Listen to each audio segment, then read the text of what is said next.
Astaghfirullah. Bismillahirrahmanirrahim. Assalamualaikum warahmatullahi wabarakatuh.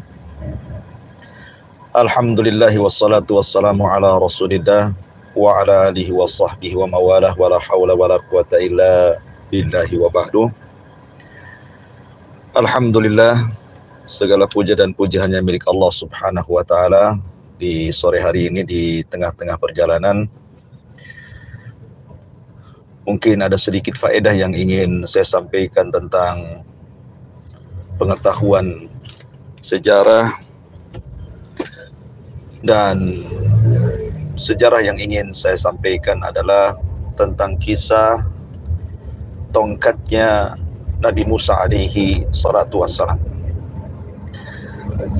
Ma'asyiral muslimin yang dimuliakan Allah subhanahu wa ta'ala, kita tahu bahwa salah satu mukjizat yang Allah subhanahu wa ta'ala berikan kepada Nabi Allah Musa alaihi salatu wassalam adalah tongkat yang ma'ruf, dicatat dalam sejarah, yang banyak digunakan Nabi Musa alaihi salatu wassalam untuk berbagai hal dalam berdakwah menghadapi Bani Israel.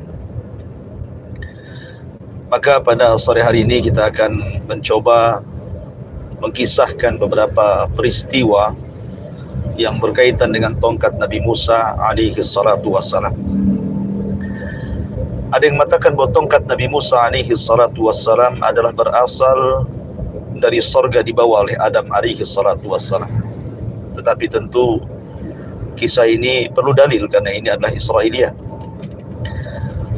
Ada juga yang mengatakan bahwa tongkat itu diberikan oleh Syu'aib, mertua beliau, ketika Musa alaihi salatu wassalam pergi dari Mesir ke Madian karena menghindari, karena pernah membunuh manusia unsur kesengajaan.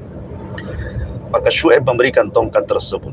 Tentu ini juga perlu dalil karena memang tidak ada keterangan dalam Al-Quran ataupun Sunnah Nabi SAW. Ini hanya kisah dari kisah. Ada beberapa peristiwa yang berkenaan dengan tongkatnya Nabi Allah Musa SAW. Yang pertama, Allah Subhanahu wa ta'ala berfirman tentang masalah tongkat Nabi Musa alaihi salatu wassalam, "Wa ma tilka biyaminika ya Musa." Allah subhanahu wa ta'ala mengatakan, apa yang kau pegang wahai Musa di tangan kananmu itu? Maka Musa mengatakan, hiya asaya atawakka'u alaiha wa akhushu biha ala ghanami. Kata Musa alaihi salatu wassalam, ini adalah tongkatku. Aku gunakan tongkat ini untuk aku bersandar, dan terkadang aku memukul dedaunan untuk makan kambing-kambingku. Kemudian juga waliya fiha ma'aribun ukhra, dan juga tongkat ini biasa aku gunakan untuk manfaat-manfaat yang lainnya. Seperti apabila Musa alaihi salatu wassalam kehausan di padang pasir, maka Musa akan menggali dengan tongkatnya dan keluar air. Ataupun ketika Musa alaihi salatu wassalam kepanasan, maka ia tancapkan tongkat itu, kemudian selendangnya digantungkan di atas tongkat itu, kemudian dibernaung di bawahnya. Dan banyak lagi manfaat tongkat yang dibawa Musa alaihi salatu wassalam. Ini yang pertama. Kemudian yang kedua, Allah subhanahu wa ta'ala mengatakan kepada Musa, alqiha ya Musa, fa'alqaha fa'idha hiya hayyatun tas'ah. Kemudian Allah mengatakan kepada Musa alaihi salatu wassalam, lemparkan tongkatmu wahai Musa, lemparkan tongkatmu wahai Musa. Maka tiba-tiba kemudian tongkat itu menjadi ular besar. Dan Allah subhanahu wa ta'ala mengatakan, khudha wa la takhaf, ambillah tongkat itu yang sudah menjadi ular dan kau jangan takut. Sanu'iduha siratahal ula, karena kelak peristiwa ini akan terulang kedua kalinya. Ini peristiwa yang kedua. Kemudian peristiwa yang ketiga, ketika Musa berhadapan dengan Fir'aun, kemudian Fir'aun mengajak duel Musa alaihi salatu wassalam dengan mengerahkan tukang-tukang sihirnya. Maka kemudian di waktu duha mereka berjumpa antara Musa dan ribuan tukang sihir Fir'aun. Maka ketika itu kemudian terjadi duel antara Musa dan tukang sihir. Maka tukang-tukang sihir itu melempar tali-tali mereka, tambang-tambang mereka sehingga menjadi ular-ular kecil, dan seolah-olah yukhayyalu annaha tas'a, seolah-olah dipergerak dan hendak menyerang Nabi Musa alaihi salatu wassalam. Maka kemudian Musa pun kemudian diperintahkan Allah an alqi asak fa idza hiya talqafu ma yafikun. Wahai Musa, lemparkan tongkatmu. Tiba-tiba kemudian tongkat itu menjadi ular besar dan memakan ular-ular jelmaan daripada tali dan tambang itu, sehingga habis dimakan ular Musa alaihi salatu wassalam. Akhirnya tukang-tukang sihir itu bertobat, kemudian sujud kepada Allah Azza wa Jal. Akhirnya dibantai oleh Fir'aun. Kata Abdullah bin Abbas radhiyallahu anhuma, lihatlah tukang-tukang sihir itu. Di pagi hari mereka saharatun fajarah, dan di sore hari mereka syuhadaun bararah. Di pagi hari mereka tukang-tukang sihir yang jahat, tapi di sore hari mereka sudah menjadi syuhada, orang-orang baik, karena bertobat kepada Allah subhanahu wa ta'ala sebelum dibunuh oleh Fir'aun. Ini peristiwa yang ketiga. Kemudian peristiwa yang keempat, ketika Musa membawa Bani Israel dari Mesir ke Palestina. Kemudian di hadapannya ada laut yang sangat terbentang luas, sementara di belakangnya tentara Fir'aun sudah hendak mengepung mereka. Sampai-sampai Bani Israel mengatakan, inna lamudrakun, sungguh kita sudah diketahui oleh Fir'aun dan pasukannya. Mereka ketakutan karena di hadapan mereka lautan, di belakangnya pasukan yang sangat besar yang siap membantai mereka. Tapi Musa alaihi salatu wassalam menangkan Bani Israel dan mengatakan, inna ma'iya rabbi sayahdin, tenang, kebersamaan Allah subhanahu wa ta'ala akan berikan petunjuk jalan. Akhirnya Allah memerintahkan Musa alaihi salatu wassalam untuk memukulkan tongkatnya ke lautan. Maka ketika Allah subhanahu wa ta'ala merintahkan, anidrib bi'asakal bahra fanfalaqa fakana kullu firkin kattautil azim.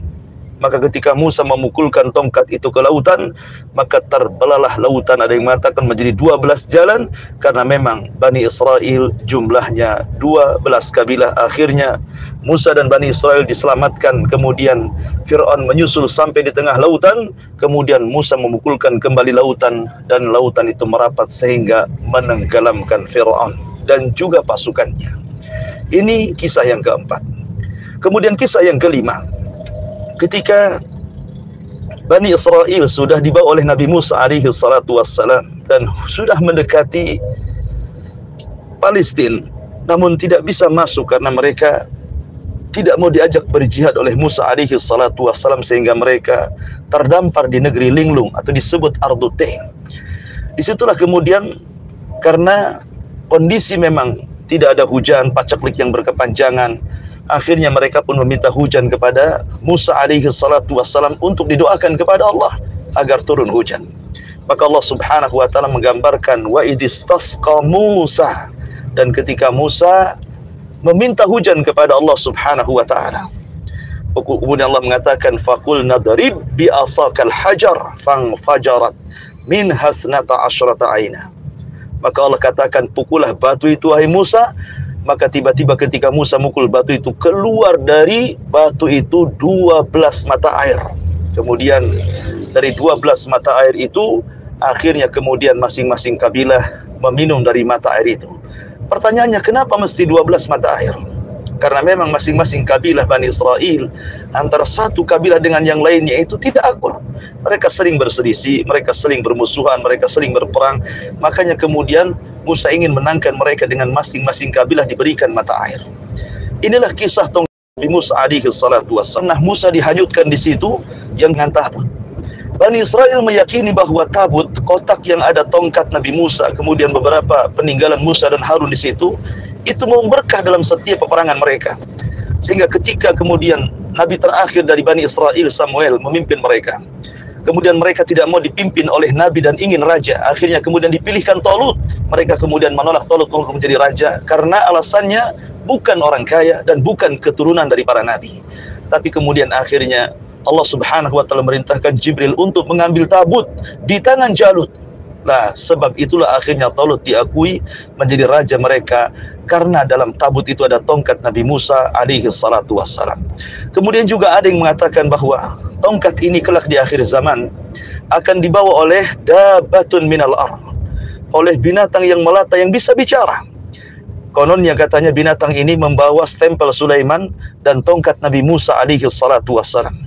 Walaupun riwayat ini tentu riwayat yang lemah, tapi masyhur, ya, dikisahkan, tetapi riwayatnya lemah, tidak sahih, ya, tentang dabatul ardi memegang tongkat, kemudian juga tangan kanan yang memegang stempel. Setiap yang beriman dengan stempel Sulaiman, setiap yang kafir dipukul dengan tongkat Musa sehingga menjadi gosong mukanya. Maka itu harus dicerita. Tetapi sekali lagi, kisah-kisah seperti ini adalah kisah-kisah yang lemah. Tentu kita hanya mengacu kepada kisah-kisah di dalam Al-Quranul Karim. Ini faedah perjalanan saya ke Batu Aji dalam rangka thalabul ilmi di sana, mengajar di sana. InsyaAllah mungkin kalau ada waktu kita akan mengisahkan kisah yang lain, mudah-mudahan ada faedahnya. Maka saya akhiri dengan doa kafaratul majlis. Subhanakallahumma bihamdika asyhadu an la ilaha illa anta astaghfiruka wa atubu ilaik. Allahu ta'ala alam. Assalamualaikum warahmatullahi wabarakatuh.